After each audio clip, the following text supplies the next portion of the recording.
우리가 어릴 적 극장에서 만났던 영웅들은 늘 완벽했습니다. 슈퍼맨은 하늘을 날았고 배트맨은 어둠 속 정의를 지켰으며 아이언맨은 철갑 슈트를 입고 농담을 던지며 세상을 구했죠. 그들은 쓰러져도 다시 일어났고 마지막 순간에는 늘 사람들을 미소 짓게 했습니다. 하지만 스크린 속 영웅을 연기한 배우들의 삶은 정반대였습니다.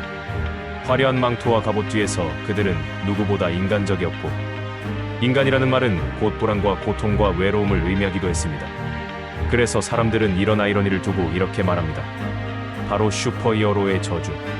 1978년 크리스토퍼 리브가 처음 슈퍼맨으로 등장했을 때 관객들은 단번에 믿었습니다.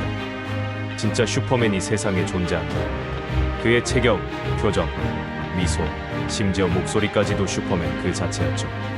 미국에서만이 아니라 한국에서도 그는 전설처럼 회자됐고, 아이들의 책받침과 장난감 상자 속에는 언제나 그의 모습이 있었습니다. 하지만 현실의 슈퍼맨은 잔인한 운명을 맞았습니다. 1995년 승마 사고로 목 아래가 완전히 마비되어 버린 것인데, 이제 그는 스스로 숨조차 쉬기 힘들었고 휠체어와 인공호흡기에 의지해야 했습니다. 하늘을 날던 영웅이 땅에 붙잡힌 순간 전 세계는 충격과 슬픔에 빠졌습니다. 그럼에도 리브는 포기하지 않았습니다. 그는 장애인 권익 운동에 앞장섰고 기부와 연설을 통해 수많은 사람들에게 희망을 주었습니다. 아이러니하게도 더 이상 날 수 없을 때 오히려 그는 진짜 슈퍼맨이 되었던 겁니다. 그러나 2004년 세상을 떠났을 때 사람들은 여전히 물었습니다. 왜 슈퍼맨을 연기한 남자는 가장 잔혹한 운명을 살아야 했을까? 배트맨은 초능력이 없는 슈퍼히어로입니다. 돈과 의지, 고독만으로 도시를 지켜낸 인물이죠.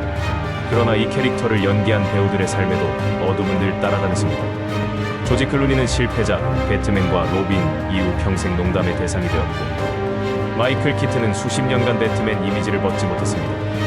벤 애플렉은 캐스팅 발표 순간부터 끝없는 조롱을 견뎌야 했는데 영웅이 되기 전부터 조롱과 싸워야 했던 셈이죠. 그리고 이 저주의 가장 비극적인 사례는 여러분도 잘 아시는 바로 이스 레저입니다.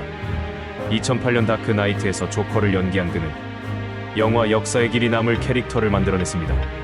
찢어진 미소, 불규칙한 웃음소리, 혼돈과 광기의 화신. 관객들은 열광했고 평론가들은 찬사를 보냈습니다.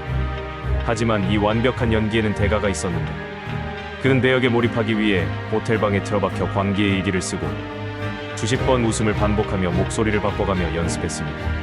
결국 잠을 이루지 못해 수면제와 진통제, 항우울제를 동시에 복용하기 시작했습니다. 그리고 촬영이 끝난 지 불과 몇 달 만에 그는 세상을 떠났습니다. 죽음 이후 그는 아카데미 나무조연상을 받았지만 그 무대 위에는 그가 아닌 가족이 있었죠.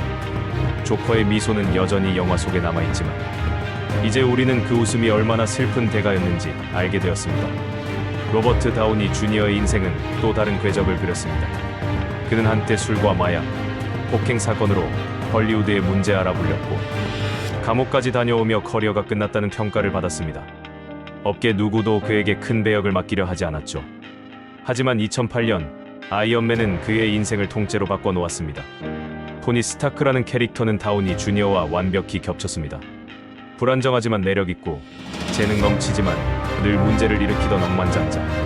그는 아이언맨으로 부활했고 마블 시네마틱 유니버스의 상징이 되었지만 동시에 아이언맨은 그를 구원하면서도 가둔 족쇄가 되었습니다. 그는 다른 영화에 출연해도 대중은 늘 말했습니다.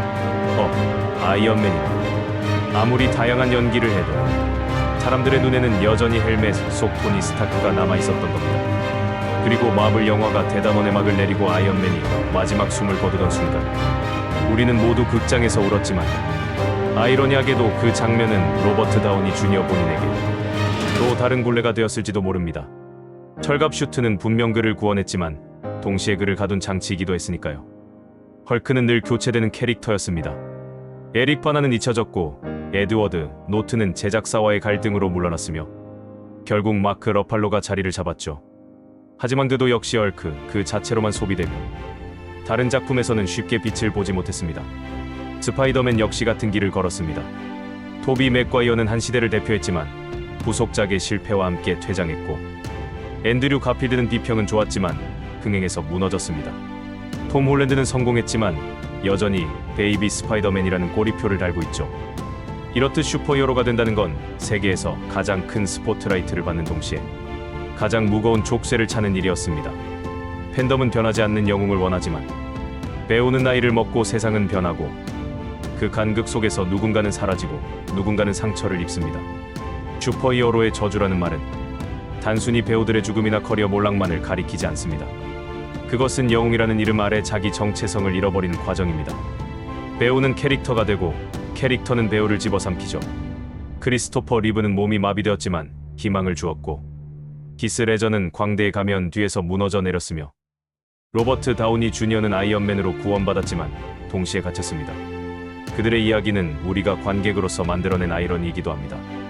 우리는 영웅을 원했고 그 대가로 배우들은 인간적인 삶의 일부를 잃어야 했습니다. 그린 속 슈퍼히어로들은 언제나 우리를 대신해 싸워왔습니다.